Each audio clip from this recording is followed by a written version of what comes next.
नमस्कार मंडळी, श्री स्वामी समर्थ. मी संध्या माझ्या चॅनलमध्ये तुम्हा सर्वांचं खूप खूप मनापासून स्वागत करते. तर बघा मंडळी, 26 नोव्हेंबर 2025 या दिवशी आहे चंपाषष्ठी. आणि हीच चंपाषष्ठी आपल्याला कशी साजरी करायची आहे, या दिवशी आपल्याला खंडोबाची तळी कशी भरायची आहे, मंदिरात जाताना आपल्याला कुठल्या वस्तू घेऊन जायच्या आहेत आणि या दिवशी आपल्याला नैवेद्य काय दाखवायचा आहे, त्याचबरोबर खंडेरायाचा मान सन्मान या दिवशी आपल्याला कसा करायचा आहे, ही संपूर्ण माहिती आज आपण या व्हिडिओमध्ये पाहणार आहोत. त्यामुळे व्हिडिओ अगदी शेवटपर्यंत पहा आणि जर तुम्ही माझ्या चॅनलवरती नवीन असाल तर चॅनलला सबस्क्राईब करा. तर बघा मंडळी, 21 नोव्हेंबरपासून आपण खंडेरायाचे मल्हारी षडरात्र उत्सव साजरे करत आहोत आणि ते आपल्याला चंपाषष्ठीपर्यंत म्हणजे 26 तारखेपर्यंत आपल्याला साजरे करायचे असते. आणि या दिवसामध्ये आपण जास्तीत जास्त मल्हारी सप्तशतीचे आपण पाठ करत असतो बघा. आणि 6व्या दिवशी म्हणजे चंपाषष्ठीच्या दिवशी आपल्याला चंपाषष्ठी साजरी करायची असते. आता ती कशी साजरी करायची बघा. पुरातन काळामध्ये एक कथा सांगितली जाते की मणी आणि मल्ल नावाचे 2 दैत्य होते. त्यांनी सज्जनांचा छळ करायला सुरुवात केली. त्यावेळी भगवान शंकरांनी मार्तंड भैरवांचा अवतार घेतला आणि मणिचल पर्वतावर त्यांचे मोठे युद्ध केले होते. आणि या युद्धामध्ये मणी दैत्य शरण आला आणि मल्ल दैत्य ठार झाला होता. आणि या मल्ल दैत्यावरून भगवान शंकराच्या अवताराला मल्हारी मार्तंड असे नाव मिळाले होते. बघा, जेव्हा यांचे युद्ध झाले त्यानंतर 5 दिवस देव घटी बसवले जात असतात. त्यामुळे 21 तारखेपासून ते चंपाषष्ठीपर्यंत देव घटी बसवले जातात. ज्याप्रमाणे आपण शारदीय नवरात्रामध्ये आपण देवीला घटी बसवतो, त्याचप्रमाणे खंडेरायांचा जो टाक असतो त्यांना घटी बसवले जातात. बघा, बऱ्याच घरामध्ये घटस्थापना केली जाते, काही घरामध्ये नाही बसवले जात. काही जणांना असं वाटतं की आमच्याकडे कधीच या गोष्टी केलेल्या नाहीत, किंवा काहींना असं वाटतं आमच्याकडे टाक नाहीत. काही म्हणतात आमच्या सासूबाईंनीच कधी केली नाही तर आम्ही कसं करायचं. बघा, बऱ्याच वेळेस अशा गोष्टी असतात की ज्या आपल्या घरी पहिले झालेल्या नसतात, पण त्या आपण आत्ता केल्या तर त्याचा चांगला फायदाच आपल्याला होत असतो. आणि बघा, आपण शारदीय नवरात्रामध्ये आपण आपल्या आईंची खूप सेवा करतो, त्याचप्रमाणे आपल्याला आता आपल्या वडिलांची सेवा करायची असते. बघा, आई म्हणजे आपली कुळदेवी आणि वडील म्हणजे आपले कुळदैवत असतात.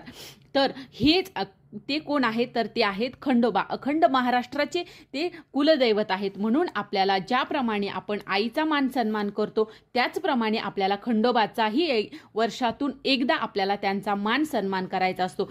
म्हणजे काय करायचं तर बघा, आपल्याला त्यांना ज्याप्रमाणे आपण आईची ओटीचं साहित्य सर्व घेऊन जातो मूळ स्थानावर, त्याप्रमाणे आपल्या कुलदेवीचं मूळ स्थानावर जाऊन आपण त्यांची ओटी भरतो, तिचा मान सन्मान करतो. त्याचप्रमाणे वर्षातून एकदा आपल्याला खंडेरायाला म्हणजे तुम्ही जेजुरीला जायचं आहे आणि जेजुरीला गेल्याच्या नंतर तिथे तुम्हाला त्यांचा मान सन्मान करायचा आहे. आता मान सन्मानामध्ये आपल्याला काय काय न्यायचं आहे तर आपल्याला एक पांढरं धोतर न्यायचं आहे, 2.25 मीटर आपल्याला पिवळा शर्टचं कापड न्यायचं आहे, टोपी न्यायची आहे, उपरणं न्यायचं आहे, विडा न्यायचा आहे, पान म्हणतो ज्याला तो विडा न्यायचा आहे, दक्षिणा ठेवायची आहे, 2 ब्लाऊज पीस आणि शृंगाराचं साहित्य म्हाळसा बाणाईसाठी ते न्यायचं आहे, 1.25 पावशर भंडारा न्यायचा आहे, भंडारा म्हणजे हळद न्यायची आहे 1.25 पावशर, आणि खोबऱ्याच्या 5 वाट्या न्यायच्या आहेत, आणि घरामध्ये असलेला जो आपला खंडोबाचा टाक आहे तो, आणि ड्युटी बुदली जर तुमच्याकडे असेल तर ते घेऊन जायचं आहे.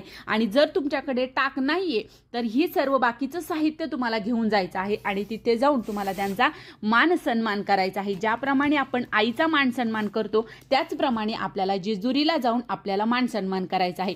बघा, आपण देवीची ओटी भरतो, दुर्गा सप्तशतीचा पाठ करतो, सवाष्ण जेव घालतो, त्याचप्रमाणे आपल्याला आपल्या वडिलांचीही या प्रकारे आपल्याला सेवा करणं हे खूप गरजेचं असतं.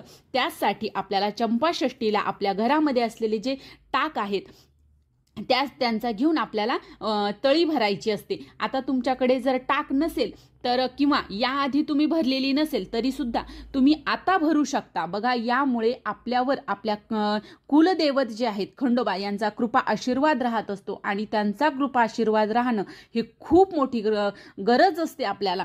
तर आपल्याला वर्षातून एकदाच हा सण येत असतो चंपाषष्ठीचा, आणि याच दिवशी वर्षातून एकदाच आपल्याला तळी भरायची असते. बघा, तुमची इच्छा असेल तर तुम्ही कधीही तुम्हाला वाटलं की आता माझ्या घरामध्ये सतत कटकटी सुरू आहेत, भांडणं सुरू आहेत, तर तेव्हा सुद्धा तुम्ही रविवारी तुम्ही तळी भरू शकता. पण नाही शक्य झालं तर कमीत कमी वर्षातून एकदा चंपाषष्ठीला तरी आपल्याला तळी भरायची आहे. आता तळी कशी भरायची हे पाहूया. पण त्या अगोदर आपण जे साहित्य घेतलेलं आहे मान सन्मानाचं, ते सर्व साहित्य घेऊन आपल्याला मंदिरामध्ये जायचं आहे चंपाषष्ठीच्या दिवशी आणि देवाला ते अर्पण करायचं आहे आणि त्याचबरोबर नैवेद्य न्यायचा आहे. आता नैवेद्यामध्ये आपल्याला काय काय न्यायचं आहे बघा. चंपाषष्ठीच्या दिवशी शंख किंवा घंटा ध्वनीत जे घट बसवलेला आहे त्या घटावरील खंडोबाचा टाक उचलून प्रतिपदेप्रमाणे, म्हणजे ज्यावेळेस आपण शारदीय नवरात्रामध्ये जसा टाक उचलला होता देवीचा त्याचप्रमाणे आपल्याला अभिषेक करून तो टाक त्याचं पूजन करून परंपरेनुसार कुलाचार कुलधर्म करून ज्याप्रमाणे तुमच्या घरी केला जातो त्याप्रमाणे करून तुम्हाला तळी भरून घ्यायची असते आणि त्यामध्ये महानैवेद्य द्यायचा. आता महानैवेद्यामध्ये काय तर बघा, बाजरीची भाकरी, नव्या वांग्याचं भरीत, पातीचा कांदा, नवा लसूण घालून मुख्य नैवेद्य आपल्याला करायचा आहे आणि त्याचबरोबर आपल्याला पुरणपोळीचा सुद्धा नैवेद्य आपल्याला दाखवायचा आहे आणि आपल्याला तळी भरायची आहे. आता तळी कशी भरायची?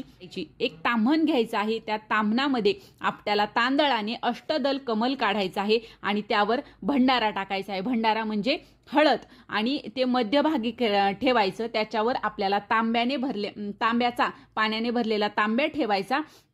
त्याच्यामध्ये पैसा, 1 रुपयाचं नाणं, सुपारी, नाग टाकायची, हळद कुंकू अक्षदा टाकायच्या आणि नागवेलीची पानं किंवा आंब्याची पानं त्याच्यावर ठेवायची आहेत 5 आणि नंतर नारळ ठेवायचा आहे त्याच्यावर. असा कलश स्थापन करायचा आणि त्या कलशासह आपल्याला पूजा करायची आहे आणि त्यामध्ये आपल्याला एक खोबऱ्याची वाटी, त्याच्यावर भंडारा भरलेला तो भंडारा ठेवायचा आहे. जोड पानावर आपल्याला देवघरामध्ये असलेला टाक ठेवायचा.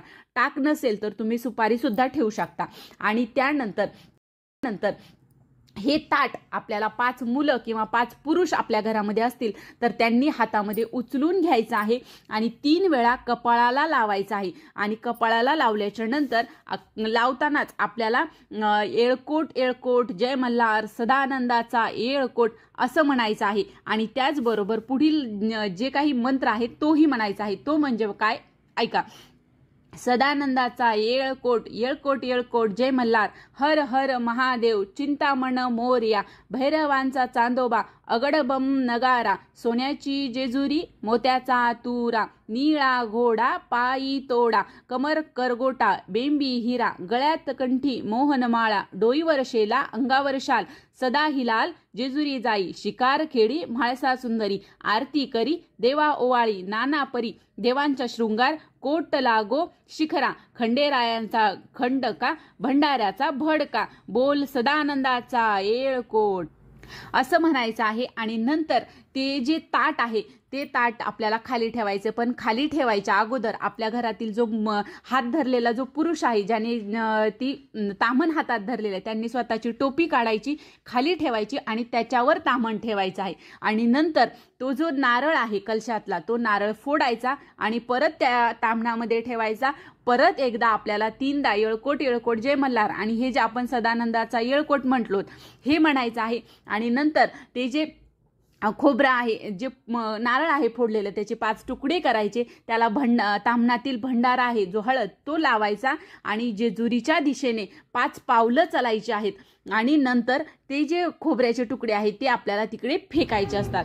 बघा पहिले काय करायचे, दिवट्या बुधल्या घेऊन जायचे आणि हा जो हे जे तळी भरलेला आहे ते जेजुरीच्या दिशेने फेकायचे. भाऊ बंधकी सोबत आपले गावातले जे असतात त्यांना घेऊन जायचे.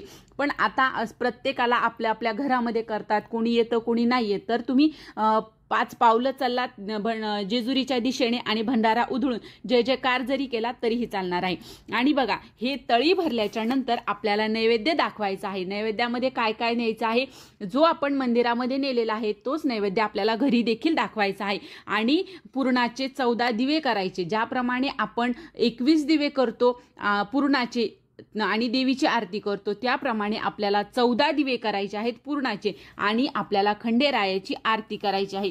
आणि शक्य झाल्यास एखादं धनगर जोडपं असतं त्यांना जीव घालायचं या दिवशी. आणि बघा आपल्याला या दिवशी एका कुत्र्याला कुठलाही असो, शक्य झाल्यास काळ्या कुत्र्याला किंवा कुठल्याही कुत्र्याला आपल्याला बाजरीची भाकर आणि वांग्याचं भरीताचा नैवेद्य आपल्याला आवर्जून दाखवायचा आहे. तर ही छोटीशी माहिती होती जी मला तुमच्यापर्यंत पोहोचवायची होती. जर तुम्हाला हा व्हिडिओ आवडला असेल तर व्हिडिओला लाईक करा, जास्तीत जास्त लोकांपर्यंत हा व्हिडिओ शेअर करा आणि माझ्या चॅनलला सबस्क्राईब करा. श्री स्वामी समर्थ.